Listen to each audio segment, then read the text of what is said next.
Hello, welcome to unique agri classes. Unique agri classes में आप सभी का हार्दिक स्वागत है, अभिनंदन है। उम्मीद करता हूं आप सभी खुश होंगे, स्वस्थ होंगे। आज हम लेकर आए हैं जो ओल्ड पेपर जो सीरीज चल रही है अपनी, उसमें लेकर आए हैं पेपर 2006, यानी अपना 2002, 3, 4, 5 यानी 4 साल तक के पेपर पढ़ लिया। आज लेकर आए 2006, ठीक है। और आपको ये और बता दूं, ये क्लास आपकी जेट के नहीं, जो सुपरवाइजर की तैयारी कर रहे हैं उनके लिए, या जो सीयूटी की तैयारी कर रहे हैं आईसीआर की, उनके लिए भी बहुत ही बेहतर होने वाली है।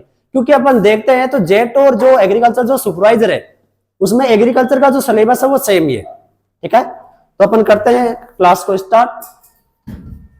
सबसे पहला क्वेश्चन ये आया हुआ है 2006 में कि राजस्थान में रबी के दौरान फसलों में सबसे ज्यादा जो सिंचाई है वो निम्नलिखित द्वारा किसके द्वारा की जाती है। यानी यहां पे सिंचाई के उन्होंने क्या दे रखे हैं, स्रोत। इनको अपन क्या बोलते हैं, स्रोत बोलते हैं, ठीक है। ये सिंचाई की नालियां, पानी के तालाब, ये सारे के सारे क्या है, स्रोत है। तो ये कह रहा है रबी की फसलों के दौरान। अगर खरीफ आता तो अपन बोल देते कि भाई साहब जो वर्षा है, वर्षा के द्वारा अपन सिंचाई करते हैं, परंतु यहां रबी की फसलों के दौरान अपन किसके, कूपों यानी कुओं और नलकूपों के द्वारा करेंगे। नलकूप का अर्थ हो गया यानी ट्यूबवेल, और कूपों का अर्थ हो गया कुआ। उनके द्वारा अपन रबी की फसलों में क्या करते हैं, सिंचाई। तो आपको कम से कम यह तो पता होना चाहिए, एक तो स्रोत क्या होता है और दूसरा साधन क्या होता है। दूसरा साधन क्या होता है, स्रोत और साधन में अंतर क्या है वो ढंग से देखो। यानी जहां पर पानी एकत्रित रहता है वो तो हो गया स्रोत, और उस एकत्रित पानी को बाहर निकालने की क्रिया वो हो गई साधन। जैसे उदाहरण के तौर पे कुआ। अब कुआ होता है, कुआ से अपन पानी मोटर पंप के द्वारा निकालेंगे, ठीक है। तो वो मोटर जो पंप है, वो मोटर पंप अपना क्या हो गया, साधन हो गया। क्या हो गया, साधन हो गया। जैसे तालाब, ठीक है, बावड़ी। बावड़ी के अलावा अपन और बात करें, नहरें। नहरें दो प्रकार की होती है, नित्यावाही, अनित्यावाही। नित्यावाही यानी 12 महीने चलने वाली नहरें जिनमें पानी 12 महीने बहता हो। दूसरी आगे अनित्यावाही, जिनमें केवल वर्षा के ऋतु में पानी बहता हो, ठीक है। तो नहरें दो प्रकार की। और ध्यान रखना आगे, उसके बाद में झीलें,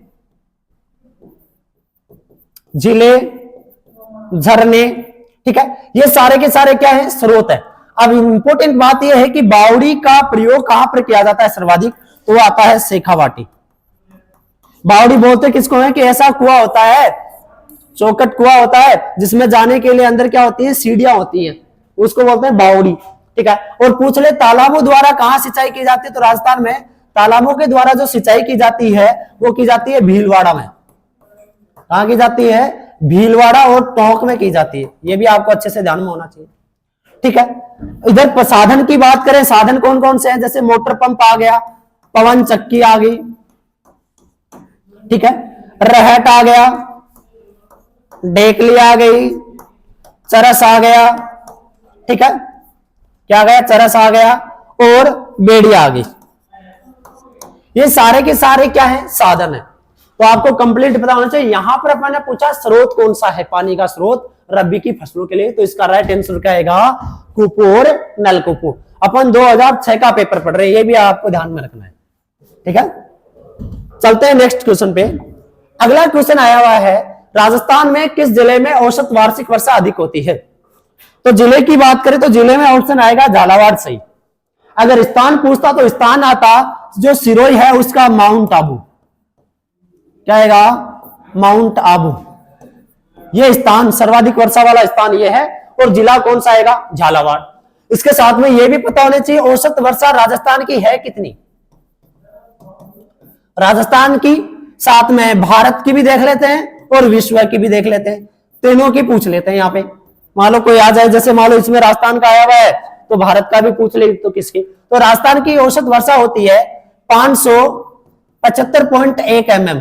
कितनी होती है, 575.1 mm। अगर सेमी में होगी तो कैसे होगी, तो अपन बोलेंगे 57.51 सेमी। ये किस में आ गया, सेमी में आ गया। mm से बड़ी इकाई क्या होती है, सेमी होती है। दूसरा भारत में कितनी होती है, तो भारत में होती है 1195 से लेकर अपन बोलेंगे 1200 mm क्या होती है, वर्षा होती है। और पूरे विश्व की औसत वर्षा होती है वो होती है 1000 mm। तो आपको औसत वर्षा केवल जिले की नहीं आपको राजस्थान की भी ध्यान में रखनी है, ठीक है। अगर पूछ ले पश्चिमी राजस्थान की औसत वर्षा कितनी है, कौन से राजस्थान की पूछ ले, पश्चिमी राजस्थान की, तो पश्चिमी राजस्थान की औसत वर्षा जो होती है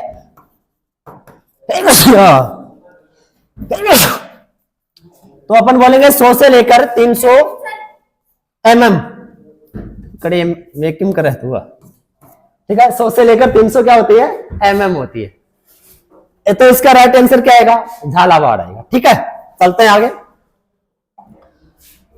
अगला क्वेश्चन जो अपना है क्वेश्चन नंबर 3, वो है पूर्वी राजस्थान सॉरी दक्षिणी पूर्व राजस्थान में ज्वार फसल की जगह कौन सी फसल ने ले ली है। यानी जो पूर्वी जो राजस्थान अपना कोटा, बारा, बूंदी, झालावाड़, इसके साथ में अपन बोलेंगे जो चित्तौड़गढ़ वाला, प्रतापगढ़ वाला जो क्षेत्र है, वो क्षेत्र में पहले ज्वार उगती थी। अब उस ज्वार की जगह किसने ले ली है, तो गवार ने नहीं ली है। पर मिलेट यानी होता है बाजरा, पर मिलेट यानी क्या होता है, बाजरा, मूंगफली, और अगला कौन सा आएगा, सोयाबीन। तो ज्वार की जगह किसने लिया है, सोयाबीन ने लिया। अब इनका बोटनी का नाम ध्यान में रखना आप सभी को।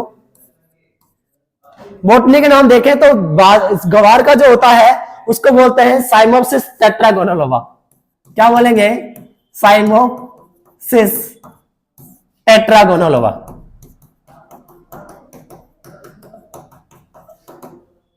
गवार इंग्लिश में इसको बोला जाता है बीन्स, या अपन बोलते हैं क्लस्टर बीन।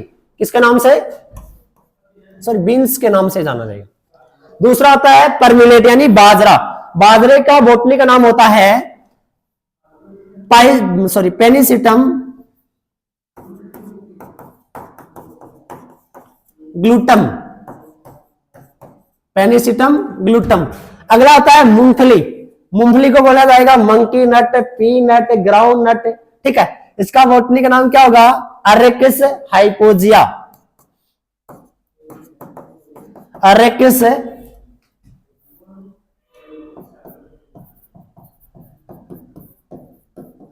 हाइपोजिया। अगला अपना सोयाबीन। सोयाबीन को बोटनी का नाम जो होता है वो होता है ग्लाइसिन मैक्स, ग्लाइसिन मैक्स, ठीक है। तो इसके साथ में क्वेश्चन के साथ में ये ध्यान रखना, ज्वार की जगह किसने ले लिया था, सोयाबीन ने ले लिया था, और इन सभी का बोटनी का नाम ध्यान में रखना आपको। चलते हैं नेक्स्ट क्वेश्चन पे। अगला क्वेश्चन आया हुआ है, सोयाबीन की अधिक उपज देने वाली कौन सी किस्म बड़े क्षेत्र में उगाई जाती है। यह कह रहा है कि निम्न में से सोयाबीन की ऐसी कौन सी वेरायटी है जो बड़े क्षेत्र पर उगाई जाती है, जिसका उत्पादन क्या होता है, बहुत ही ज्यादा होता है। ऑप्शन है मैक्स 13, मोनेटो, जीएस 335 यानी 335, और जीएस 7105। तो ध्यान रखना, अधिक उपज देने वाली और बड़े क्षेत्र पर उगने वाली जो वेरायटी है वो कौन सी है, मोनेटो। कौन सी है, मोनेटो क्षेत्र। और आपको ये भी ध्यान में रखना, इसके लिए सोयाबीन के लिए जो तेल की मात्रा और इसमें जो प्रोटीन की मात्रा, ये बहुत बार पूछी जाती है। किस किस की, तेल की और प्रोटीन की। तो तेल की मात्रा इसमें पाई जाती है 20%, जबकि प्रोटीन सबसे ज्यादा पाई जाती है। प्रोटीन इसमें पाई जाती है लगभग 40 से 45%। आपको कम से कम 45% ध्यान में रखनी है। ये क्या पाई जाती है, इसमें प्रोटीन पाई जाती है। आगे चलते हैं नेक्स्ट क्वेश्चन पे। अगला क्वेश्चन आया हुआ है, आम की बोनी किस्म के पौधे की कितनी दूरी पर लगाने चाहिए। आम की बोनी किस्म के जो पौधे होते हैं उनको कितनी दूरी पर लगाना चाहिए। अब पहली बात तो आम की बोनी किस्म है कौन सी, वो पता होनी चाहिए। तो आम की बोनी किस्म कौन सी आती है, आम्रपाली। कौन सी वेरायटी आती है, आम्रपाली वेरायटी आती है। जिसके लिए भाई साहब अपने को तो वैसे तो पता है कितनी दूरी चाहिए, 2.5 गुना 2.5 मीटर। क्या चाहिए, मीटर। परंतु यहां किस में आ गया, फुट में आ गया। 15 गुना 15 फुट है, 25 गुना 25 फुट है, 30 गुना 20 फुट, और आ गया 15 गुना 25 फुट। अब फुट में आ जाए तो समस्या हो गई अपने, अपन ने तो मीटर में पढ़ा था, अब ये आ गया फुट में, तो अब कैसे करें। तो ध्यान रखना कि एवरेज आप समझ लेना। वैसे ही लगभग अपन बोलेंगे 1 फुट में लगभग 3, या जैसे अपन बोले उदाहरण के तौर पे 1 मीटर में 33 कितना होगा, सेमी होगा।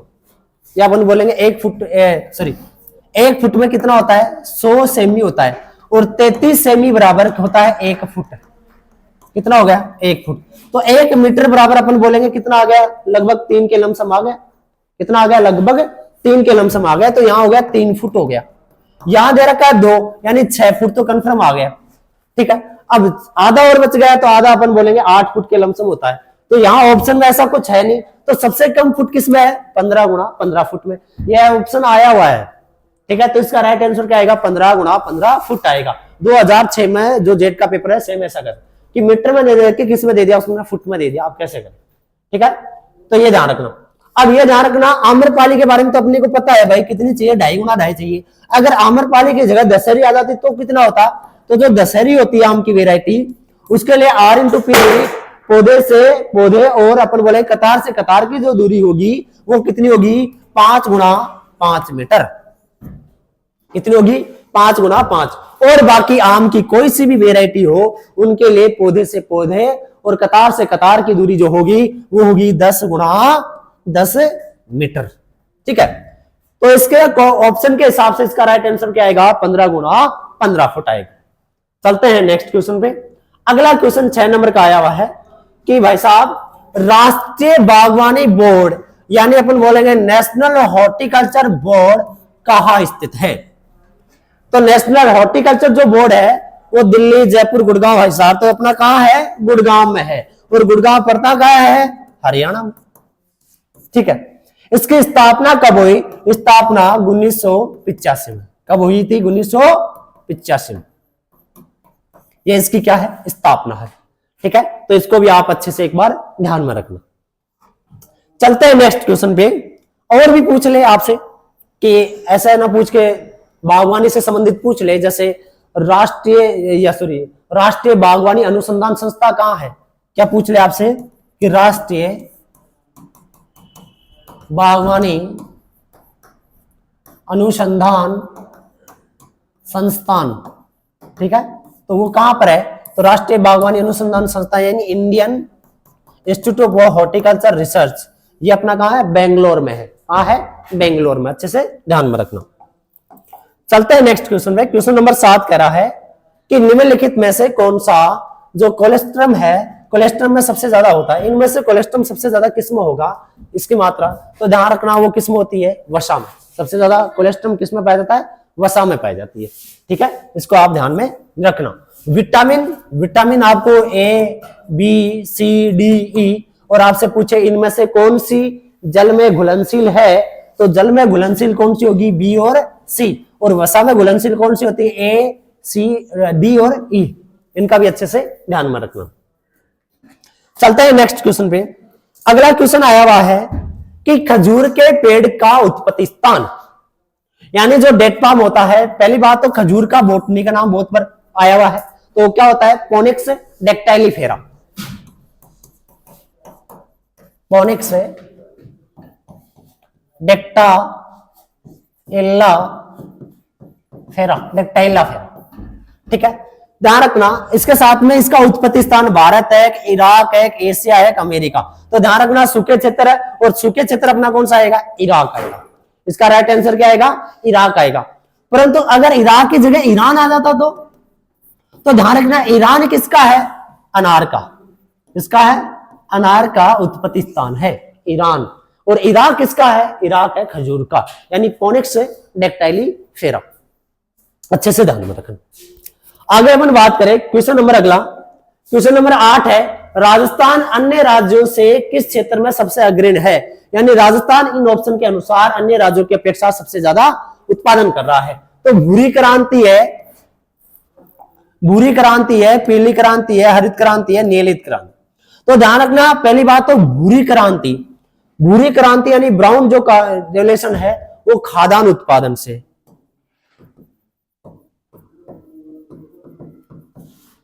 पीली क्रांति आएगी तिलहन उत्पादन से, तेल उत्पादन से, हरित क्रांति में पूरी कृषि आ जाती है। ठीक है, अपन बोलेंगे पूरी की पूरी कृषि आ गई। नीली क्रांति माता है मछली उत्पादन। क्या आता है? मछली उत्पादन। तो अपने को कह रहा है भाई साहब राजस्थान देखो, खाद्यान्न उत्पादन तो राजस्थान है ही नहीं, सूखा क्षेत्र है, पानी की समस्या नहीं आने वाला। हरित क्रांति पूरी कृषि में भी नहीं है, पूरी कृषि में तो हरियाणा, उत्तर प्रदेश है, वेस्ट बंगाल वो क्षेत्र आते हैं। नीली क्रांति मछली उत्पादन करे, पानी नहीं है दोनों, मछली उत्पादन में भी कौन। तो ध्यान रखना, तिलहन उत्पादन में, तिलहन उत्पादन में राजस्थान जो आता है अन्य क्षेत्रों से अग्रणी आता है। और तिलहन में भी किसमें ज्यादा उत्पादन करता है? सरसों। किसमें करता है? सरसों का सर्वाधिक क्या करता है? उत्पादन। सरसों को इंग्लिश में बोलते हैं क्या? मस्टर्ड। ठीक है, क्या बोला जाता है? मस्टर्ड बोला जाता है। आगे अपन देखें अगला क्वेश्चन। अगला क्वेश्चन कह रहा है कि निम्न में से कौन सी अनार की किस्म है? जहां तक मैंने 2002 से लेकर 5 तक के पेपर देखे हैं, अनार का कोई ना कोई क्वेश्चन जरूर बन रहा है।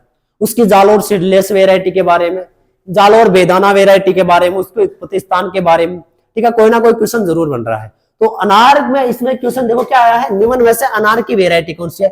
Dholka, Totapuri, AN10, Thompson seedless. तो ध्यान रखना, तोतापुरी है किसकी? आम की है भाई साहब, आम की वेराइटी है तोतापुरी। NA10 यानी ये कह रहा है नरेंद्र आंवला 10, तो पता चल गया किसकी है? आंवले की वेराइटी। तो ये भी नहीं है अनार की। थॉमसन सीडलेस, थॉमसन सीडलेस आ गई, ठीक है। तो ये सारी की सारी वेराइटी जो थॉमसन वाली थॉमसन सीडलेस है, ये सारी की सारी किसकी है? अंगूर की है। किसकी है? अंगूर की। अब बचा अपने पास में ऑप्शन, ये भी नहीं आएगा, ये भी नहीं आएगा, ये भी नहीं आएगा, बचा कौन सा? एक ही ऑप्शन बचा है, वो क्या आएगी? ढोलका। तो ढोलका वेराइटी किसकी है? अनार की है। अनार के बारे में पूछे तो इसका बोटनी का नाम क्या होता है? पुनिका ग्रेनेटम, पुनिका ग्रेनेटम, ये इसका क्या होता है? बोटनी के नाम। और इसका कुल कौन सा होगा? पुन्निकेसी। क्या होगा? पुन्निकेसी। और मैंने अभी बताया था इसका ओरिजिन, उत्पत्ति कहां है? ईरान। कहां है? ईरान। ये भी आपको अच्छे से ध्यान में रखना है। चलते हैं नेक्स्ट क्वेश्चन पे। अगला क्वेश्चन आया हुआ है अपना, जर्सी गाय के दूध में औसतन चिकनाई की मात्रा ज्ञात कीजिए। अब देखो क्वेश्चन में कैसे घुमा के दे दिया, ये बोल दिया चिकनाई, और चिकनाई हमने घी में के वह दूध में चिकनाई क्या की? वह घी की, यानी क्या की बात करें? वसा की। क्या पूछ रहा है? वसा पूछ रहा है कि गाय के दूध में वसा कितनी प्रतिशत पाई जाती है? 3%, 4%, 5%, 6%। परंतु गाय की कौन सी बात कर रहे हो? जर्सी गाय की। और आप बोलेगा जर्सी गाय का दूध में सबसे ज्यादा वसा 450 लेकर 5%। कति पाई जाए वही का दूध में? बात 4.5 से लेकर 5%। ऑप्शन के अनुसार कौन सा सही माने जाएगा? सी ऑप्शन सही। कौन सा आएगा? सी। चलो जर्सी गाय की बात करी तो और भी की बात कर ला, ठीक है। इसका उत्पत्ति स्थान बोलेंगे इंग्लैंड, अंग्रेजी द्वीप समूह या जर्सी द्वीप समूह, क्या बोलेंगे? जर्सी द्वीप समूह, ठीक है। दूसरी बात, इस गाय के कुबड़ नहीं पाया जाता है। कैसी होती है? कुबड़ रहित होती है, कुबड़ नहीं पाया जाएगा, विदेशी नस्ल है। इस गाय की जो बच्चिया है वो जल्दी क्या हो जाती है? युवा हो जाती है, यानी इसकी गाय युवा अधिक हो जाती है, युवा जल्दी हो जाती है, युवा अधिक हो जाती है, युवा अधिक जल्दी हो जाती है। समझ गए? अधिक जल्दी कैसे? यानी बच्चा देने के बाद जो बच्चा होती है वो प्रजनन के योग्य जल्दी हो जाती है, तो युवा। बात करें दूध उत्पादन तो 4000 से लेकर 4200 लीटर एक प्रति ब्यावत क्या देती है? दूध। 4000 से लेकर 4200 लीटर दूध प्रति ब्यात है। ये क्या है? इसका दूध उत्पादन है, ठीक है। तो जर्सी के बारे में अच्छे से ध्यान रखना। जर्सी पूरे भारत में सबसे ज्यादा पाई कहां जाती है? अपने राजस्थान में ही पाई जाती है, ठीक है। कद काठी में छोटी, अपने बोल सकते हैं बादामी रंग की होती है। अच्छे से इसके बारे में ध्यान रखना है, ठीक है। एक और पूछे इसके बारे में कि इसका गल कंबल होता है वो भी क्या होता है? अधिक है, लटका मिलता अपने को। तो ये हो गई जर्सी गाय के बारे में पूरा वर्णन हो गया। चलते हैं नेक्स्ट क्वेश्चन के बारे में। नेक्स्ट क्वेश्चन जो अपना है वो आया है कि खुली पशुशाला में वयस्क भैंस को कितने स्थान की आवश्यकता है? यानी अपने घर पे भैंस है, उस भैंस को खुले में अपने को जगह देनी हो तो कितनी जगह? 80 से 200 वर्ग फुट, 100 से 125 वर्ग फुट, 130 से 150 वर्ग फुट, 160 से 150। तो अपन ध्यान रखना कितना वर्ग फुट स्थान देंगे उसको, 100 से लेकर 125 वर्ग फुट स्थान की आवश्यकता होगी उसको खुले में रखेंगे तो। बात करें यहाँ पे भैंस की, तो भैंस से संबंधित दो बात ध्यान में रखें। भैंस को ब्लैक डायमंड कहते हैं। क्या बोलते हैं? Black diamond. भैंस को क्या बोला जाता है? Black diamond. भैंस का जूलॉजिकल नाम, कौन सा नाम? जूलॉजिकल नाम जो होता है बुबेलिस। बुबेलिस क्या बोलते हैं भैंस को? बुबेलिस। बुबेलिस। इसका अगर बात करें कौन से कुल की आती है? बोवेडी। बोवेडी कौन से कुल की आती है? बोवेडी कुल की आती है ये। तो ये चीजें भी आपको अच्छे से पता होना चाहिए। कौन सा डायमंड है ये? Black diamond. अगले क्वेश्चन की बात करें, किस नस्ल की गाय द्विप्रयोजकनी होती है? यानी अपन बोलेंगे कैसी? द्विकाजी। यानी ऐसी कौन सी नस्ल है जो द्विकाजी होती है? नागौरी, गिर, जर्सी, थार पारकर। कौन कौन सी? नागौरी, गिर, जर्सी, थार पारकर। अब यहां की बात करें तो ऑप्शन के अनुसार जो अपनी राइट आंसर आएगा ये कौन सा आएगा? थार पारकर। क्योंकि अपने को पता है गिर तो कैसे होती है? दुधारू नस्ल होती है। और नागौरी कैसी होती है? भारवाही नस्ल होगी। कैसी होगी? भारवाही नस्ल होगी। और जर्सी भी दुधारू नस्ल की श्रेणी में रखी जाती है। बच्ची कौन सी अपने पास? थार पारकर। तो इसका राइट आंसर क्या आएगा? थार पारकर आएगा। चलो इनके बारे में और चर्चा कर लेते हैं। नागौरी जो होती है ना, ये बहुत शक्तिशाली तेज दौड़ने वाली नस्ल होती है। तेज दौड़ने वाली नस्ल। और ये एक चाल के लिए प्रसिद्ध है, डुलकी चाल के लिए। कौन सी चाल के लिए प्रसिद्ध होती है? डुलकी चाल के लिए प्रसिद्ध। पूछे तो नागौरी आएगा। गिर की बात करें, इसका उत्पत्ति स्थान है गिर, काठियावाड़ क्षेत्र, गिर गुजरात में। कहां है? गुजरात। इका कान कहने का वही पत्ती नुमा या घड़ी के पेंडुलम की तरह। कान कैसे होते हैं इसके? घड़ी के पेंडुलम की तरह या पत्ती नुमा। पेड़ पौधों की जो लंबी पत्तियां होती है उनके जैसे उनके क्या होते हैं? कान होते हैं। जर्सी के बारे में भी अपन ने पीछे चर्चा की है। बच गई थार पारकर। थार पारकर राजस्थान के पश्चिमी क्षेत्र में पाई जाती है। इसका उत्पत्ति स्थान मानते हैं थार पारकर क्षेत्र पाकिस्तान। अच्छे से ध्यान में रखना, थार पारकर क्षेत्र कहां माना जाएगा? इसका पाकिस्तान माना जाएगा। चलते हैं आगे। अगला क्वेश्चन है क्वेश्चन नंबर 14 का, जो कह रहा है पपीते में कितने समय में फल आने लगता है? तो कह रहा है पपीते के पौधे में जो फल आने का जो समय है वो कितना है? 4 माह है, 8 माह है, 12 माह है, 15 माह। तो अपन बोलेंगे लगभग 8 माह के अंदर ही उसमें क्या आने लग जाता है? फल आने लगता है। पपीता की बात करी तो पपीता में और भी बात कर लेते हैं। इसका बोटनी का नाम क्या होगा? केरी का पपाया।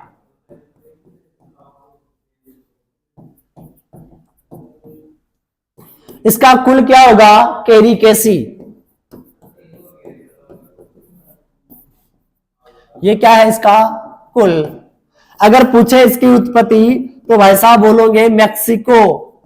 कहां है इसकी उत्पत्ति? मैक्सिको में है। ठीक है। पपीता से एक उत्पाद कच्चे फलों से एक दूध जैसा पदार्थ तैयार किया जाता है, उसको बोलेंगे पपेन। क्या बोलेंगे? पपेन। तो ये ध्यान रखना, एक पौधे से कितना पपेन प्राप्त करेंगे? तो 200 से 250 ग्राम। कितना ग्राम? 200 से लेकर 250 ग्राम के पपेन प्राप्त कर जाए। ये होगी पपीता की बात। और एक और चीज ध्यान रखना, पपीता में अपन बोलेंगे पौधरोपण का समय। पौधरोपण का जो समय होता है पपीता में, यानी बीज लगाया और बीज लगाने के बाद में पौध को खेत में कब लगाएंगे? मात्र 2 महीने बाद में। तो 2 माह बाद, 2 माह में पौधा क्या हो जाता है? पौधरोपण के लिए यानी खेत में लगाने के लिए क्या हो जाएगा? तैयार। ठीक है, आ गया समझ में? अगर ये क्लास आपको समझ में आ रही है अच्छी तरह से, आपको क्लास बेहतर लग रही है, तो बीच बीच में लाइक भी करते चलो और किसी दोस्त को शेयर भी कर दो, वो भी पढ़ ले।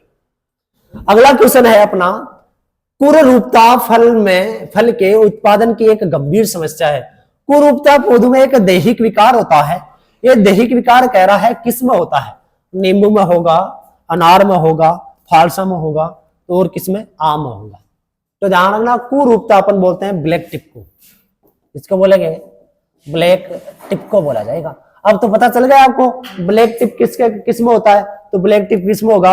आम में होगा। ठीक है। नींबू में तो ज्यादातर कौन सा होगा? डाइबैक। इसमें फलों का फटना, ये अपना चलता नहीं है। आम में ध्यान रखना, आम में बहुत सारे होते हैं। मैंगो माल फॉर्मेशन होता है, ब्लैक टिप होता है, स्पंजी उत्तक होता है, एकांतरण फलन होता है। सारे के सारे क्या इसके दैहिक विकार है। चलते हैं नेक्स्ट क्वेश्चन पे। अगला क्वेश्चन आया हुआ है, राजस्थान के बारानी क्षेत्र में किसान निम्नलिखित में के लिए मिश्रित सस्य क्रम को ज्यादातर अपनाते हैं। ये कह रहा है बारानी क्षेत्र में किसान दो फसलों का एक साथ बो रहा है, अलग अलग पंक्ति में बो रहा है, तो वो कौन सी ज्यादा अपनाएगी? कि वर्षा के जल की ज्यादा दक्षता प्राप्त करने के लिए, मिश्रित सस्य क्रम से अधिक उपज लेने के लिए, फसल खराब होने की स्थिति में आश्वासन प्राप्त करने के लिए। तो आश्वासन तो प्राप्त क्या करेगा, कोई मतलब नहीं, इसका भी उपयोग तो नहीं आएगा। तो सीधी सी बात है, मिश्रित सस्य क्रम से उसका मेन मकसद क्या होता है? अधिक उत्पादन करना, ज्यादा से ज्यादा उसका क्या करना? उत्पादन करना। तो इसका राइट आंसर क्या आएगा? ये आएगा। अब देखो दो शब्द आते हैं यहां, मिश्रित और सस्य क्रम आया हुआ है, तो इनके बारे में आपको जानकारी होनी चाहिए। पहली बात है मिश्रित फसल।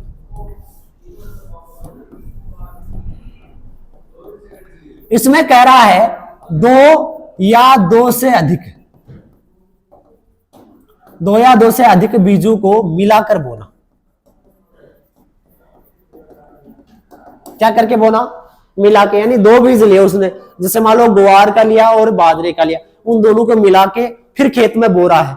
तो पता नहीं चल रहा एक पंक्ति में, जैसे मान लो एक पंक्ति है, अरे बाजरो अरे ग्वार, बाजरो फिर ग्वार, हिसाब से कोई फिक्स नहीं है, ऐसा तो क्या कहलाएगा? मिश्रित फसल कहलाएगा। अगला आता है अंतःसस्य।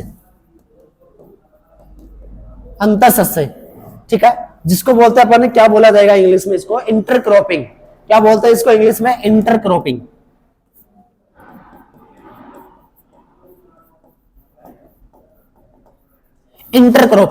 इंटरक्रॉपिंग अंतःसस्य का अर्थ हो गया, इसमें भी दो या दो से अधिक बीजों को मिलाकर बोएंगे। ठीक है, मिलाकर बोएंगे, परंतु ध्यान रखना अलग अलग पंक्तियों में बोएंगे। यानी यो खेत हो, ये खेत में आपा क्या कर 5 उमरा, तो आपा क्या ले लिया? बाजरा का ले लिया। ठीक है, फिर आपा क्या कर 2 उमरा आपा गड़ा दिया ग्वार का, 2 क्या का गड़ा दिया? ग्वार का।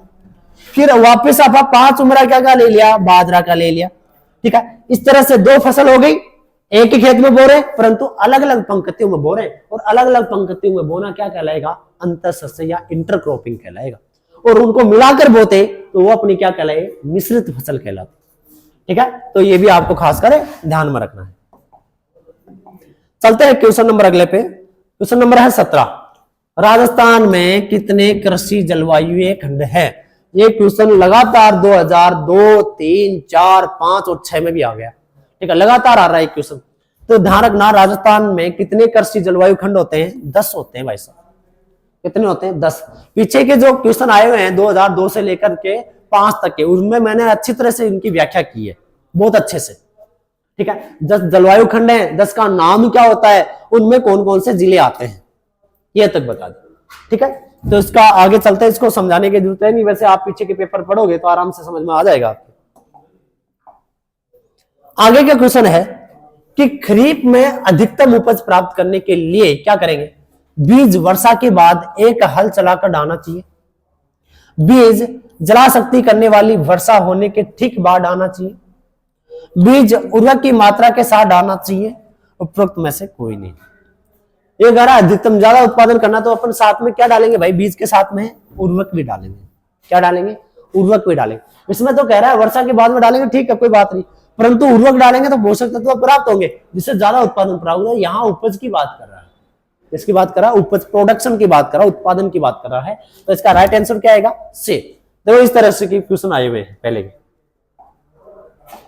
अगला क्वेश्चन अपन देखें, वो अपना है कि निम्नलिखित में कौन सा पशु मल का उच्च प्रोटीन युक्त पशु चारा होता है? पशु मूल का उच्च, मत्स्य चूर्ण होगा, अस्थि चूर्ण होगा, बटर मिल्क होगा, दूध होगा। ये कह रहा है पशु मूल का उच्च प्रोटीन युक्त पशु चारा कौन सा होगा? पशु के लिए ऐसा कौन सा चारा जो उच्च प्रोटीन युक्त होता है? तो ध्यान रखना इसका कौन सा होगा? मत्स्य चूर्ण। मछली से जो चूर्ण होता है उस चूर्ण का उपयोग, उसमें सबसे ज्यादा क्या पाया जाता है? प्रोटीन पाया जाता है। आगे दूध की चर्चा आगे क्वेश्चन आएगा उसमें कर लेंगे अपन।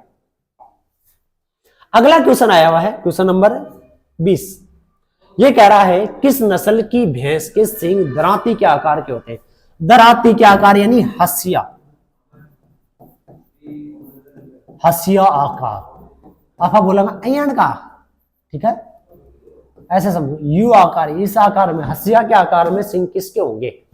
ठीक है, तो मुर्रा नहीं भाई, मुर्रे का तो मैं सुना कैन का हो, जलेबी का आकार का, कुंभी भैंस बोला भी, ठीक है, सूरती, महसाणा, बदावरी। तो इसका राइट आंसर क्या आएगा? सूरती आएगा। कौन सा आएगा? सूरती। चलो महसाणा शब्द आ गया तो महसाणा के पढ़।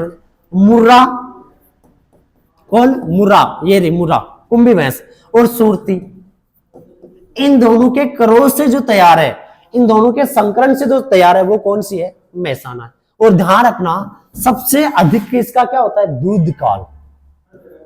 सबसे लंबा क्या होगा इसका? दुग्ध काल।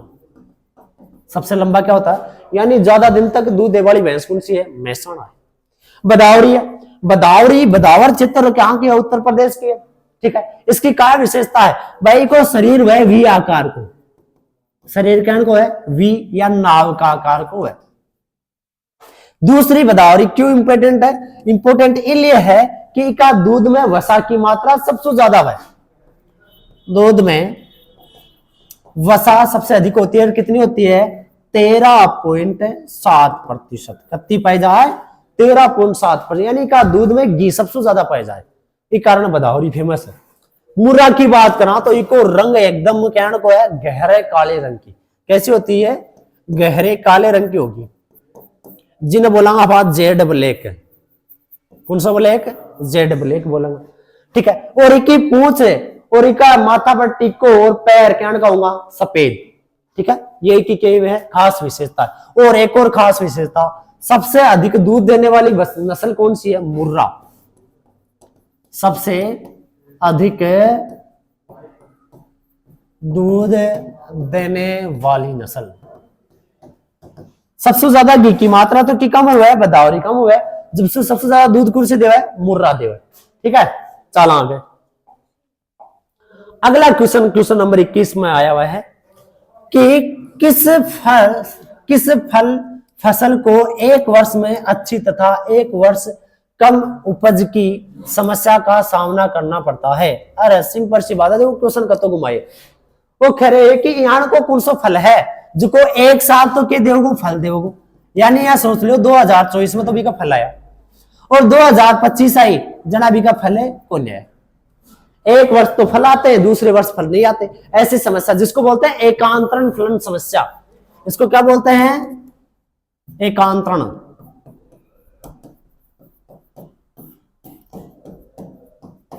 समस्या देखो क्वेश्चन में कतो घुमा के दिए, जबकि सीधे देते तो एकांतरण फलन तो मैं करूं सब कर देता। एकांतरण फलन क्या में पाया जाए भाई? आम में। क्या में पाया जाए? आम।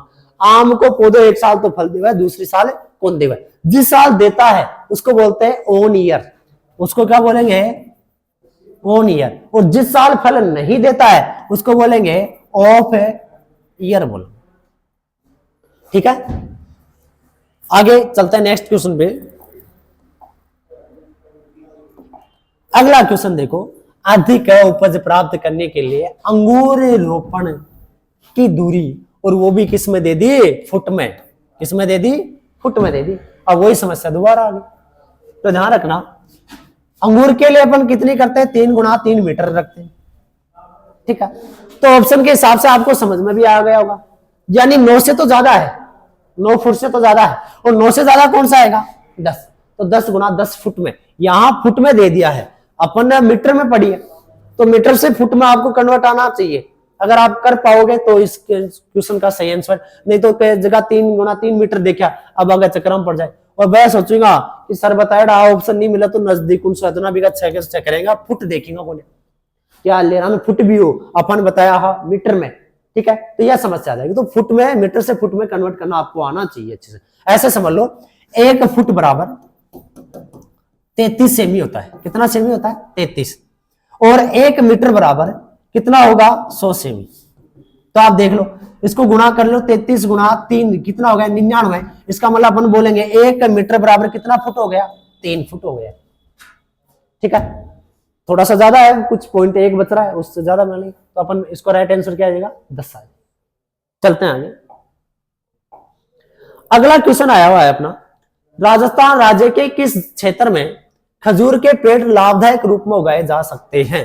देखो खजूर का पेड़ कड़े लगा वो उचित रहा है, राजस्थान के नहरी क्षेत्र में, चंबल का नहरी क्षेत्र, बांसवाड़ा का नहरी क्षेत्र, मेवाड़ क्षेत्र। अब ढंग से सुनो, चंबल है, चंबल तो जान बेरू ऊंचे कड़े भव पूर्वी राजस्थान में भव कहीं कुछ, बांसवाड़ा कड़े है दक्षिणी में, अरे नबी कुछ है, मेवाड़ क्षेत्र में आफा मानेगा तो जोधपुर मानते हैं ज्यादा, बाड़मेर वाला क्षेत्र मानते हैं, जैसलमेर वाला क्षेत्र मानते हैं, ठीक है, ये आ गया मेवाड़ क्षेत्र, परंतु इसका सही आंसर क्या आएगा राजस्थान के नहरी क्षेत्र।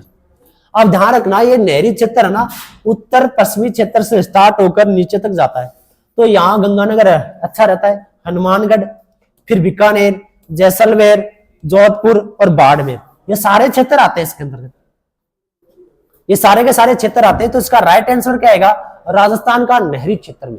और नहरी क्षेत्र कौन सा है, इंदिरा गांधी नहर वाला क्षेत्र आएगा इसमें, ठीक है, तो मेवाड़ में करके अपन कौन सा करेंगे राजस्थान में, तो इसका राइट आंसर क्या आएगा ए ऑप्शन आएगा।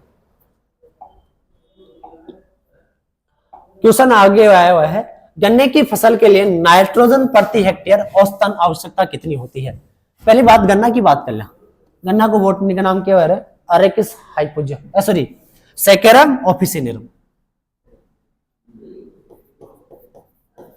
सेकेरम ऑफिसिनेरम, ऑफिसिनेरम। कुल कौन सा है, कुल एक है इसका ग्रेमिनी, कौन सा है ग्रेमिनी। उत्पत्ति पूछे भाई, उत्पत्ति अपने को ध्यान रखना, वैसे तो टर्की होती है, टर्की है ही नहीं ऑप्शन में, तो ध्यान रखना भारत, और भारत नहीं आई तो टर्की आई, तुर्की, तुर्की, ठीक है।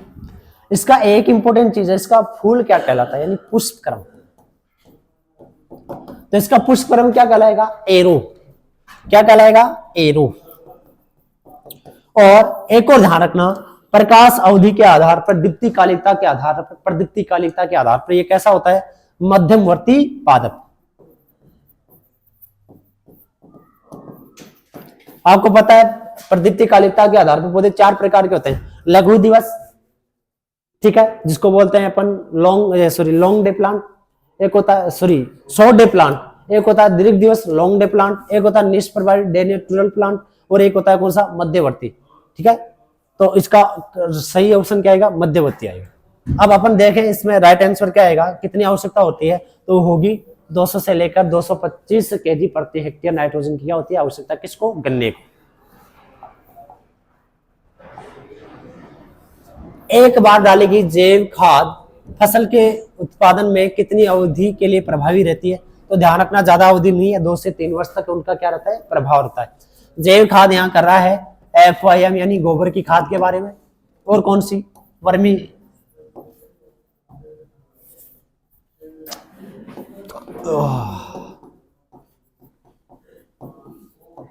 वर्मी कंपोस्ट आदि खादों के बारे में यहाँ पे क्या कर रहा है चर्चा कर रहा है। और इन खादों को कौन सी खाद बोला जाता है ये भी ध्यान रखना, स्थूल खाद, कौन सी खाद स्थूल खाद बोला जाएगा, ठीक है। चलते हैं आगे नेक्स्ट क्वेश्चन में। अगला क्वेश्चन है, किस मौसम में फसलों का औसतन उत्पादन मुख्य किस कारण से कम होता है। किस मौसम में फसलों का औसतन उत्पादन मुख्य रूप से किसके कारण होगा? बलुई मृदा आएगा, मौसम निष्ठ परिवर्तन आएगा, कम वर्षा, असमान वितरण क्या आएगा? उपरोक्त में से कोई नहीं। भाई साहब इसमें क्या आएगा? मिट्टी तो नहीं आने वाली। भाई मिट्टी से क्या मतलब है? फसलों के उत्पादन पर। ठीक है, मौसम निष्ठ परिवर्तन, मौसम में क्या परिवर्तन आए ये भी अपन नहीं बोल सकते, ये बोल सकते कम वर्षा, कम वर्षा और असमान वितरण के कारण। तो इसका राइट आंसर क्या आएगा? सी ऑप्शन है। हाँ, एक और चीज इस क्वेश्चन में आपसे पूछे, भाई राजस्थान में मौसम अवधि कितनी है, यानी वर्षा की अवधि कितनी होती है? तो वो होती है 40 से लेकर 80 दिन। राजस्थान में वर्षा तो होने का जो समय आता है 40 से 80 दिन ही होता है, इससे ज्यादा नहीं होता है।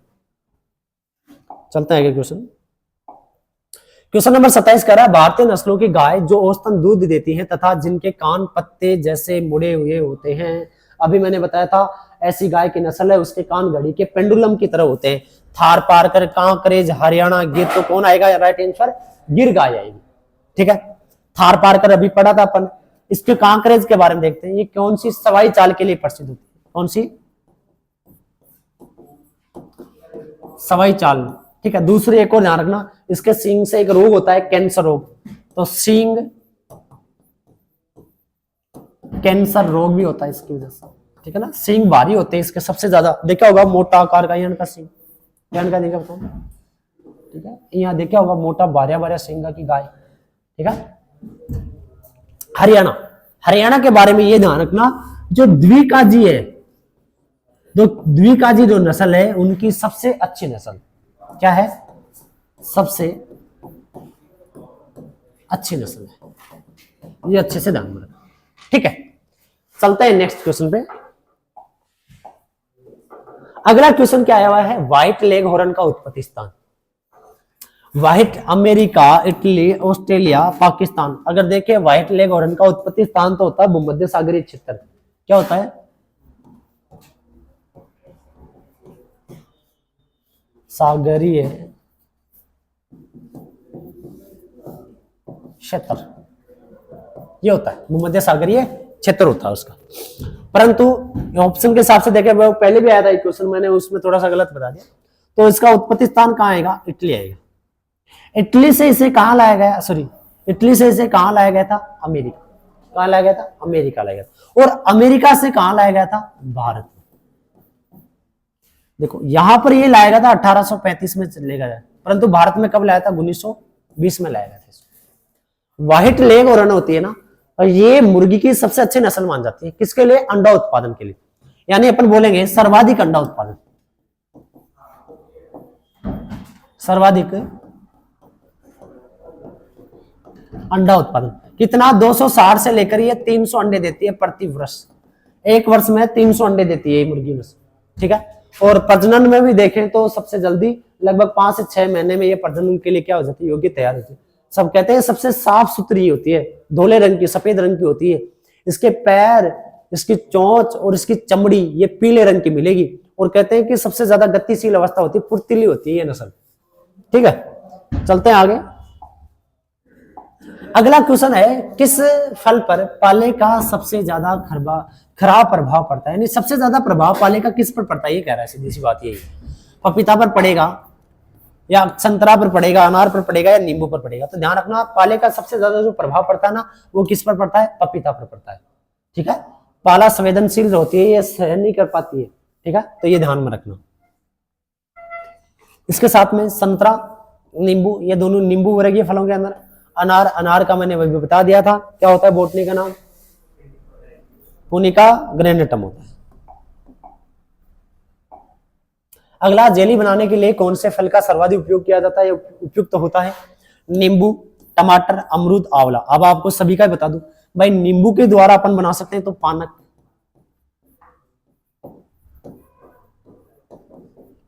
ठीक है। टमाटर के द्वारा क्या बना सकते हैं? सॉस या केचप। आंवले के द्वारा क्या बनाएगा? मुरब्बा या फिर कैंडी, कैंडी। ठीक है, तो बचा कौन सा ऑप्शन? अमरूद। तो ध्यान रखना, अमरूद के द्वारा अपन क्या बनाते हैं? जेली बनाते हैं। क्या बनाते हैं? जेली। तो जेली बनाने के लिए सबसे अच्छा फल कौन सा होता है? अमरूद।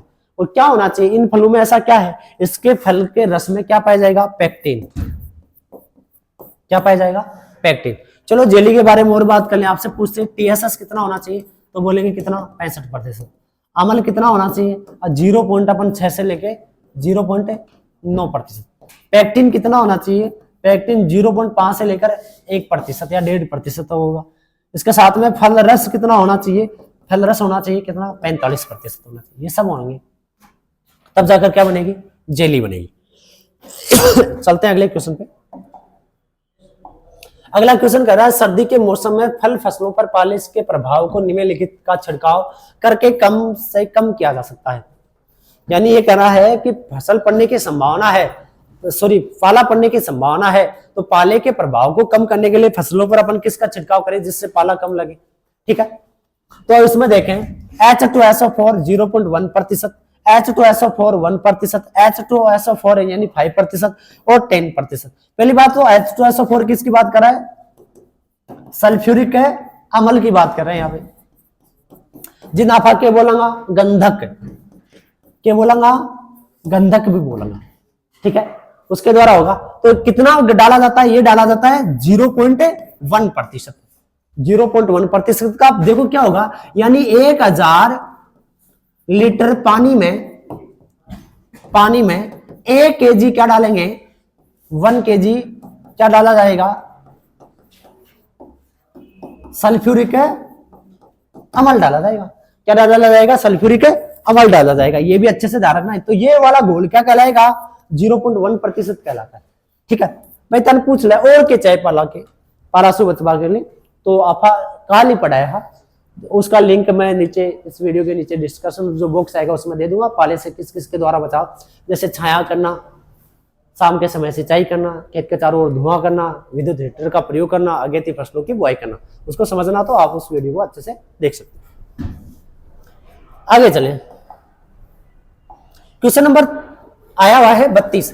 ब्रीडर द्वारा बढ़ोतरी उत्पादित तथा सप्लाई किए गए बीज को क्या कहते हैं। देखो कितना बढ़िया चीज है। पहली बात तो ब्रीडर बीज बोलेंगे किसको, प्रजनक। किसको बोला जाएगा, प्रजनक बीज को बोला जाएगा। अब ये कह रहा है प्रजनक बीज, इस बीज की बढ़ोतरी उत्पादन तथा सप्लाई के लिए किए गए बीज को क्या कहते हैं। यानी ये इस बीज का उत्पादन किसके द्वारा, ऐसा ऑप्शन पूछ रहा है। तो प्रजनक बीज किससे बनता है, आधार बीज, विश्वसनीय मूलाधार बीज या प्रमाणित बीज। तो यहां आएगा मूल केंद्रक बीज। इसका राइट आंसर क्या आएगा, मूल केंद्रक बीज। मैं बीज की कहानी अगर आपको देखो तो डिटेल से समझा सकता हूं। ठीक है, देखो क्या होती है, बीज होता है वो 4 प्रकार के होते हैं। सबसे पहला होता है मूल केंद्रक बीज। सबसे पहला कौन सा होगा, मूल केंद्रक बीज। मैं यहां से लिख रहा हूं,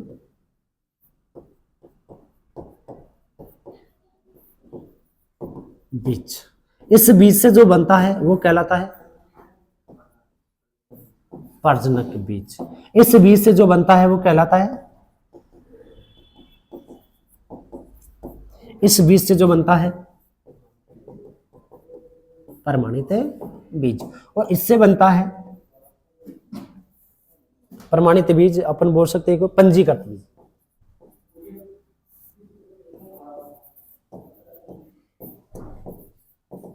परंतु अपनी बुक में कितने इन 4 के बारे में डिटेल देखो क्या होता है।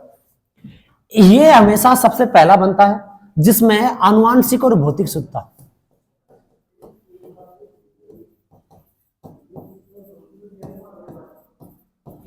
ये कितनी होती है, 100% होती है।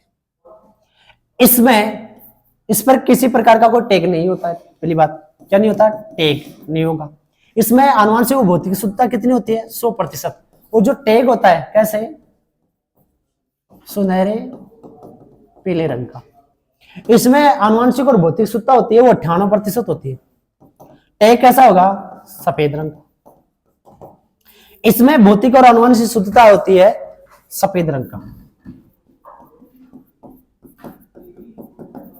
इसमें भौतिक और आनुवांशिक शुद्धता प्रमाणीकरण संस्थाओं के द्वारा तय करते हैं। और किस रंग का,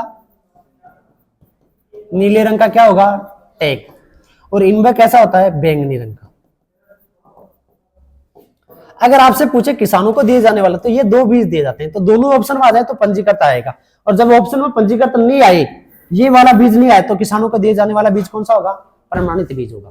इसको अच्छे से दिमाग में बिठा लेना। इस प्रकार से 4 प्रकार के क्या होते हैं? बीज होते हैं। चलते हैं अगले क्वेश्चन पे। अगला क्वेश्चन कह रहा है कि फसलों में उर्वरक के पोषण की अधिकता दक्षता प्राप्त करने के लिए या अधिकतम दक्षता प्राप्त करने के लिए इसे डाला जाना चाहिए। बेखर कर, बीज तथा उर्वरक को मिलाकर ड्रिल द्वारा, बीज तथा सह उर्वरक ड्रिल मशीन के द्वारा डालना चाहिए, या उपरोक्त में से कोई नहीं। बीज सह उर्वरक ड्रिल मशीन के द्वारा डालना चाहिए, या बीज तथा उर्वरक को मिलाकर डाल या ड्रिल के द्वारा डालना चाहिए। तो ये कह रहा है सही, इसका आंसर क्या आएगा? सह उर्वरक ड्रिल मशीन है, इसके द्वारा नहीं आएगा। अपन बोलेंगे कि एक ऐसी मशीन आएगा जिसमें पहले तो उर्वरक डाला जाएगा और उस उर्वरक के पास में किसको डाला जाएगा? बीज को डाला जाएगा। अगर देखो इस ऑप्शन के हिसाब से, तो इसका सही आंसर आएगा बी। ऐसे नहीं कि बीज और उर्वरक दोनों को मिला के डाल दिया, वो ठीक नहीं रहता। कई बार क्या होता है कि उस उर्वरक में प्रभाव के कारण या उसका अम्ल ज्यादा होने के कारण बीज अंकुरित नहीं हो पाता। तो बीज और उसके उर्वरक के बीच में थोड़ा सा स्पेस रखें, यानी मिट्टी थोड़ी बहुत होनी चाहिए। तो इसमें क्या करते हैं, पहले उर्वरक को डाला जाता है और उससे थोड़ी आगे यानी मिट्टी से ढक जाता है, फिर बाद अपन किसको डालेंगे? बीज को डालेंगे। तो इसका राइट आंसर क्या आएगा? ये। अब इसको डालने वाला यंत्र क्या कहलाता है? तो ये कहलाता है सीड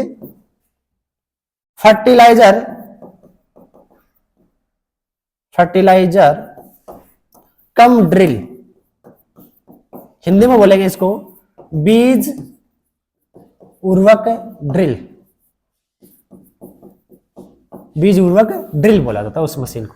तो इसका राइट आंसर क्या आएगा? B option. अगला है, अगला क्वेश्चन आया, देखो। देश में कुल भौगोलिक क्षेत्र में राजस्थान के भौगोलिक क्षेत्र का कितना या क्या प्रतिशत है? ये कह रहा है अपना पूरा जो भारत है ये 100% ऐसे समझो। तो अपना जो राजस्थान है इस भारत का कितना प्रतिशत हिस्सा है? तो ध्यान में रखना, सबसे ज्यादा पूछे भौगोलिक क्षेत्र में कि भारत का सबसे बड़ा राज्य कौन सा है, तो वह है राजस्थान। कितना प्रतिशत में फैला हुआ है? तो 10.4% क्षेत्र में फैला हुआ। तो राइट आंसर क्या आएगा? इसका सी आएगा। कुछ ज्योग्राफी संबंधित क्वेश्चन भी आते हैं। सब्जियों में नर्सरी तैयार करने के लिए सर्वाधिक उपयुक्त स्थान कौन सा होता है? वह क्षेत्र जिसमें छाया के लिए पर्याप्त वृक्ष हो, वह क्षेत्र जो सेम से मुक्त हो यानी जलाक्रांति से क्या हो? मुक्त हो, वह भूमि क्षेत्र जो बहुत अधिक क्या हो? उर्वरक हो, उपयुक्त सभी। तो सभी आएगा इसका आंसर। अच्छा भी होना चाहिए, सेम की समस्या भी नहीं होनी चाहिए, छाया भी होनी चाहिए, क्योंकि पाले से बचाएंगे तो पाले से बचाने के लिए क्या होनी चाहिए? छाया भी होनी चाहिए।